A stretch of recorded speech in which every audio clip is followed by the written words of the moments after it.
projeto de celebrar a história das lutas campesinas no mundo, a Via Campesina, entidade mundial, com o apoio da CUT-MST, Grupo Tortura Nunca Mais, Centro de Direitos Humanos do Ministério Público de Pernambuco, Pastoral da Terra, Memorial das Ligas Camponesas, com sede em Barra de Antas, Sapé, organizou a comemoração dos 90 anos de Elizabeth Teixeira, lenda viva das lutas camponesas no Brasil.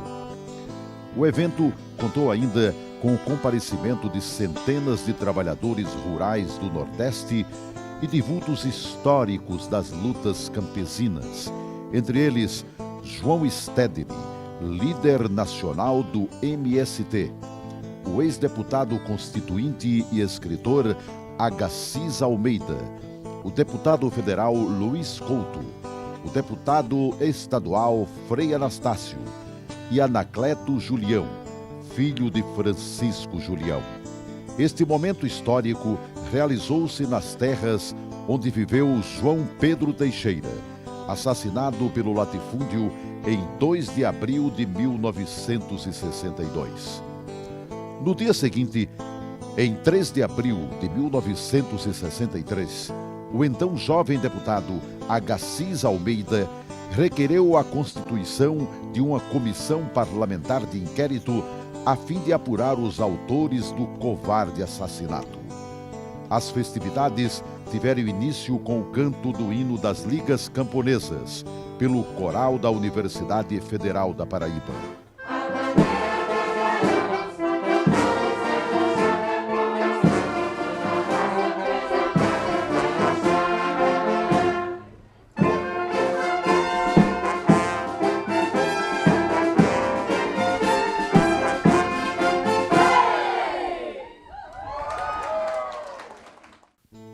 As Ligas Camponesas abriram para a nação, em 5 séculos de operação do latifúndio, o primeiro e grande despertar para a reforma agrária no Brasil.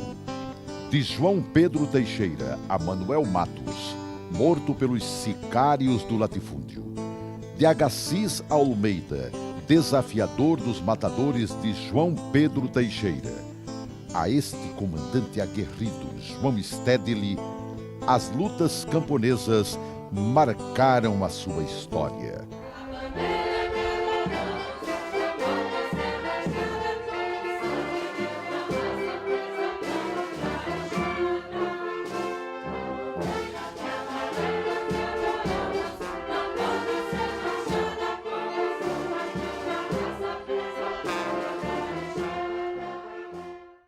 Francisco Julião, que se tornou um símbolo da reforma agrária. Julião não fez, de acordo com as suas próprias palavras, ele não fez Liga Camponesa. Quem faz Liga Camponesa é o povo, é o camponês, é a União Operário Campesina. Esse, sim, faz sua organização. Ele, pela sua atuação política, pela sua atuação como advogado, pela sua atuação como escritor e como parlamentar, se transformou num símbolo da reforma agrária no nosso país. O comparam até mesmo com Joaquim Nabuco, que é o símbolo da libertação dos escravos. O povo brasileiro, desde que aqui chegaram os capitalistas europeus, sempre tiveram que lutar pela terra, por uma sociedade justa, contra as injustiças.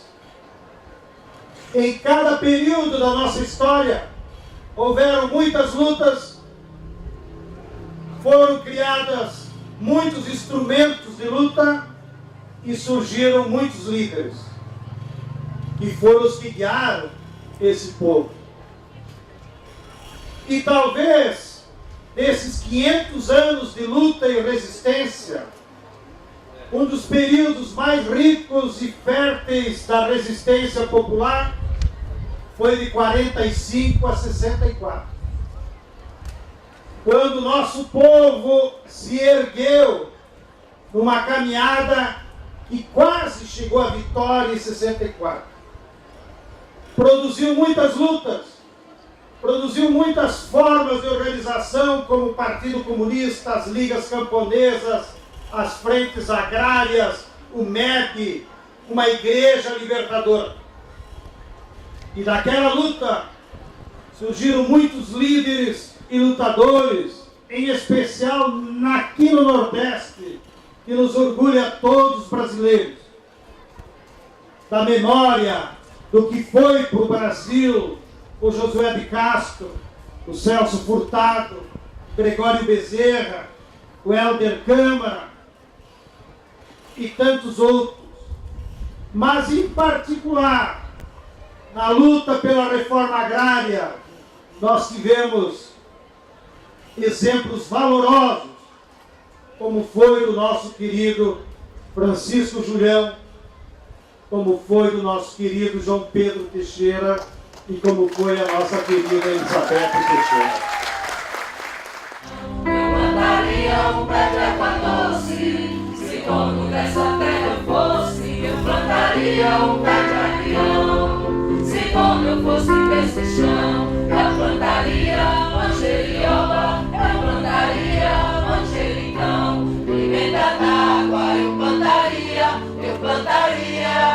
pinhão. Pimenta d'água eu plantaria pinhão. Porque Deus, quando nos deu a terra, nos deu para aqui viver, para aqui trabalhar, para aqui produzir, e não para o latifúndio. O latifúndio é que veio e se apoderou da terra, que deveria ser de todos aqueles que nela vivem, trabalham e produzem.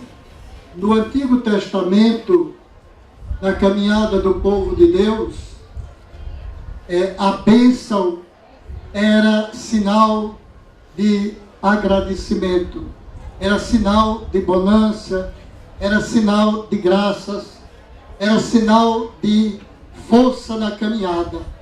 Por isso, Arão dá a bênção ao povo que caminhava, que sofria, mas que também lutava e se alegrava, e foi vitorioso. Por isso, esse momento deve ser um momento forte na nossa vida, na nossa caminhada, principalmente daqueles e daquelas que têm um compromisso no dia a dia, seja de que credo for, com a luta, com o bem-estar, a felicidade do povo. Esta hora tem um profundo significado sentimental e histórico. É um encontro vivo com a história que nós aqui escrevemos, com sacrifício, resistência e dores. Comemoramos não apenas até os 90 anos,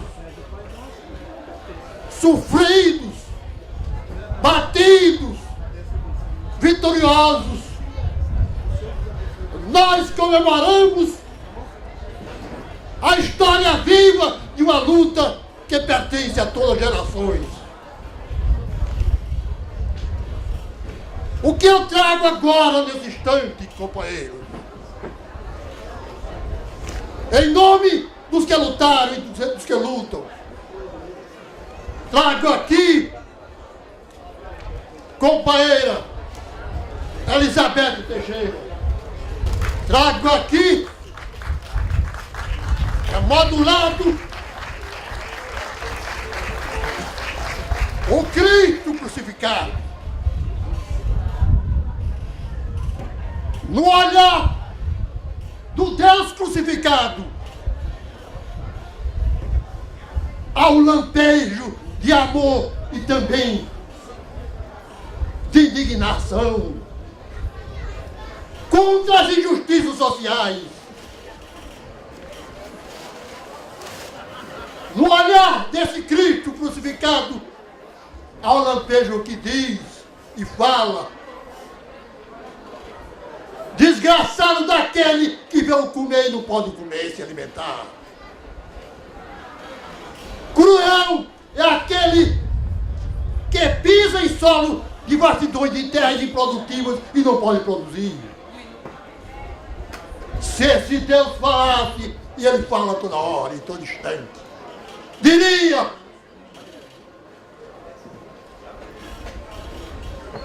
nós cumprimos a tarefa de caminhar, enfrentando todos os desafios. Desafio de grupos poderosos, desafio de forças, desde o militarismo ao latifúndio. Portanto, deixo, nesse momento, um grande abraço e um sentimento de despedida, para dizer que o nosso caminho permanece o mesmo. É o caminho de luta e de resistência. A companheira Elizabeth Teixeira e a todos os companheiros, um abraço fraterno desse momento. Um grande abraço, Elizabeth.